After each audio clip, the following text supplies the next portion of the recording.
اس دن منافق مرد اور منافق عورتیں مومنوں سے کہیں گے کہ ہمارے لیے انتظار کرو کہ ہم بھی تمہارے نور سے روشنی حاصل کریں۔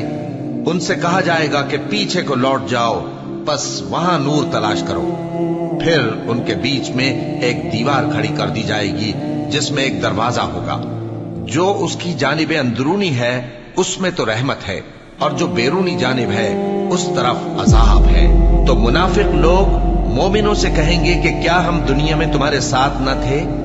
وہ کہیں گے کیوں نہیں تھے، لیکن تم نے خود اپنے آپ کو بلا میں ڈالا اور ہمارے لیے گردش زمانہ کے منتظر رہے، اور اسلام میں شک کیا اور فضول آرزو نے تم کو دھوکے میں ڈالے رکھا، یہاں تک کہ اللہ کا حکم آ پہنچا اور اللہ کے بارے میں تم کو وہ شیطان بڑا فریب دیتا رہا۔ تو آج تم سے کوئی معاوضہ نہیں لیا جائے گا اور نہ کافروں ہی سے قبول کیا جائے گا۔ تم سب کا ٹھکانہ دو